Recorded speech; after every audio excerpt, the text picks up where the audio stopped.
আসসালামু আলাইকুম। এখন শুনবেন সংবাদ শিরোনাম।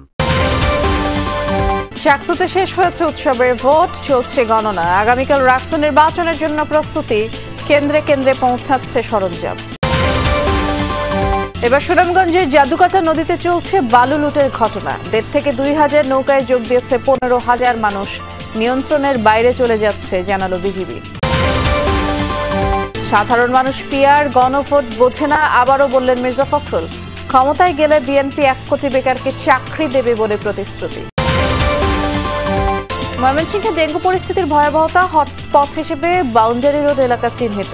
সিটি কর্পোরেশনের উপর নগরবাসীর ক্ষোভ। ভোগান্তির এক নাম যেন দিনাজপুর পৌর সড়ক। ৮০% অংশই খানাখন্দে ভরা, ৩ যুগেও হয়নি সংস্কার কাজ। আসসালামু আলাইকুম। এতক্ষণ দেখছিলেন সংবাদ শিরোনাম, এখন দেখবেন বিস্তারিত। চট্টগ্রাম বিশ্ববিদ্যালয় কেন্দ্রীয় ছাত্র সংসদ ও হল সংসদ নির্বাচনের ভোট গ্রহণ শেষ হয়েছে। সকাল ৯:৩০ শুরু হয়ে বিকেল ৪টা পর্যন্ত ভোট গ্রহণ চলে, আর এখন গণনার প্রক্রিয়া চলছে, যা ২ ধাপে সম্পন্ন হবে। এর আগে বড় কোনো অভিযোগ ছাড়াই বিশ্ববিদ্যালয়ের ৫টি অনুষদ ভবনে অবস্থিত ভোট কেন্দ্রে ভোট দেন ভোটাররা। ২৬টি পদের বিপরীতে ব্যালটে সিল দিতে বেশ সময় লেগেছে তাদের। এজন্য সব কেন্দ্রেই ছিল লম্বা লাইন। দীর্ঘ সময় দাঁড়িয়ে অনেকেই বিরক্তি প্রকাশ করেন।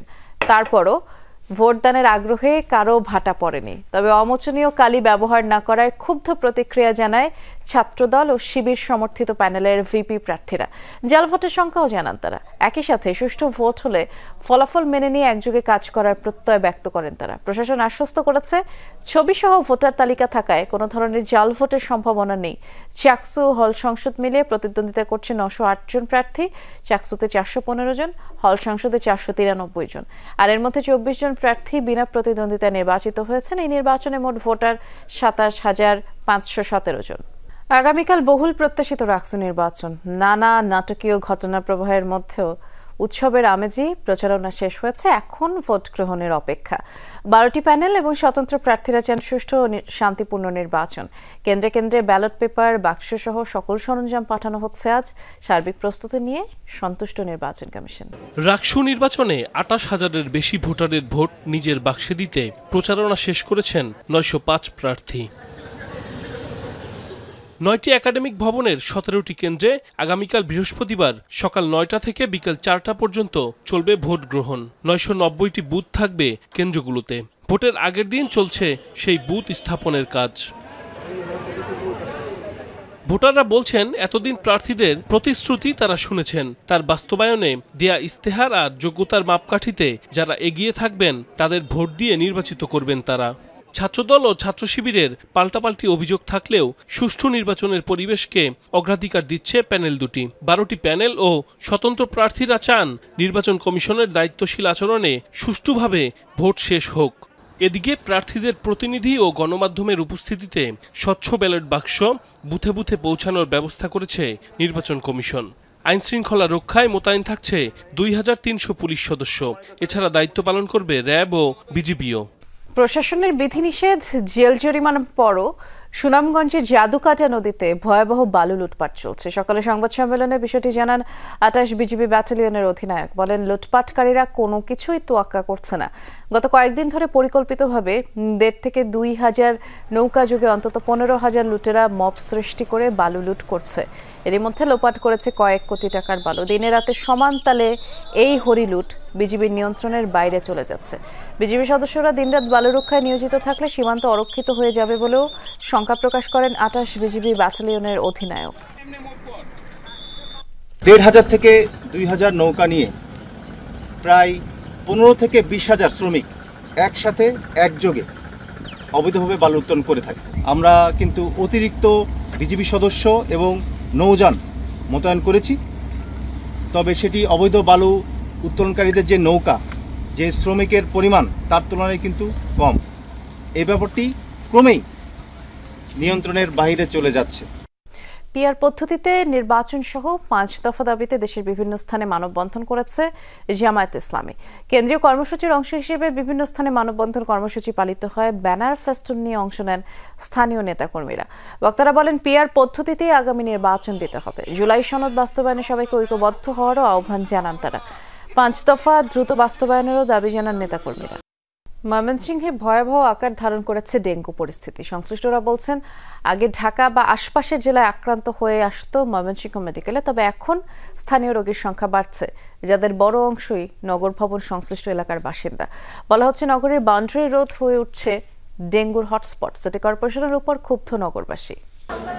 এটি কোনো শরণার্থী ক্যাম্প নয়, ময়মনসিংহ মেডিকেলের ডেঙ্গু ওয়ার্ডের বারান্দার চিত্র এটি। ডেঙ্গু ওয়ার্ডের 24টি বেডের বিপরীতে চিকিৎসা নিচ্ছেন 61 জন রোগী।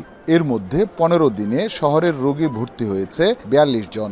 চিকিৎসকরা বলছেন, আক্রান্তদের বড় অংশই বাউন্ডারি রোড, নতুন বাজার ও কলেজ রোড এলাকার বাসিন্দা। নিজ এলাকাতেই আক্রান্ত তারা। হাসপাতালে পর্যাপ্ত ঔষধ ও চিকিৎসা সরঞ্জাম আছে, তবে শয্যা সংকটে দুর্ভোগে রোগীরা। আছে লোকবলের অভাব। গত 1 মাসে ডেঙ্গু ওয়ার্ডে মৃত্যু হয়েছে 3 জনের। 15 দিনে চিকিৎসা নিয়েছে 260 জনেরও বেশি রোগী। দিনাজপুর পৌরসভাটি সেই ব্রিটিশ শাসনামলের। প্রথম শ্রেণীতে উন্নীত হয়েছে প্রায় 35 বছর আগে, অথচ পৌরসভার 80% সড়কই বেহাল আর খানাখন্দে ভরপুর। অপ্রশস্ত সড়কে যানজটের ভোগান্তি থেকেও রেহাই নেই। রাজনৈতিক ভিন্ন মত থেকে শুরু করে বরাদ্দ সংকট, নানা কারণে থমকে গেছে উন্নয়ন আর সংস্কার। যদিও জনদুর্ভোগ কমাতে নতুন সড়ক নির্মাণের কথা জানালেন পৌর প্রশাসক। সড়ক জুড়েই খানাখন্দ, বৃষ্টির পানিতে টইটুম্বুর সেসব গর্ত। ফলাফল, বেহাল সড়কে নাকাল যাত্রী চালকরা। অথচ প্রায় 35 বছর আগে ক শ্রেণীতে উন্নীত হওয়া পৌরসভার চিত্র এটি। ব্রিটিশ শাসনামলে প্রতিষ্ঠিত হয়েছিল দিনাজপুর পৌরসভা। প্রথম শ্রেণীতে উন্নীত হয় 1990 সালে। তবে উন্নত সড়ক আর পরিচ্ছন্নতার জন্য পরিচিত সেই পৌরসভাই এখন দুর্ভোগের নগরীতে পরিণত হয়েছে। ব্যস্ততম বাহাদুর বাজার থেকে শুরু করে পৌরসভার প্রায় 80% সড়কই চলাচলের অনুপযোগী। পৌরবাসীর মতে 18 বছর ধরেই নেই কোনো সংস্কার। তাদের দাবি, এতদিন সদরের এমপি ছিলেন আওয়ামী লীগের আর পৌর মেয়র বিএনপির। রাজনৈতিক বিরোধী, থমকে আছে উন্নয়ন। ফলাফল, অপ্রশস্ত সড়কে হরহামেশাই লেগে থাকে যানজট। আমাদের এই সুইহারি থেকে একবার লিলিমোড় বাহাদুর বাজার, এই রাস্তাটা একটু যেন ঠিক হয়। এত জ্যাম, আমরা চলাফেরা খুবই কষ্ট করতেছি। 24 ঘন্টায় যাতায়াত হয়। মোটরসাইকেল মাঝে সাথে অ্যাক্সিডেন্ট হচ্ছে। বরাদ্দ সংকটের পাশাপাশি বেশ কিছু সীমাবদ্ধতায় উন্নয়ন হয়নি বলছেন পৌর প্রশাসক। তবে উন্নত প্রযুক্তির মাধ্যমে নতুন সড়কের কাজ শুরুর কথা জানালেন তিনি। গত প্রায় 25 থেকে 30 বছর যাবত এই পৌরসভার উন্নয়ন কাজে যে গতি থাকার কথা সেটি ছিল না।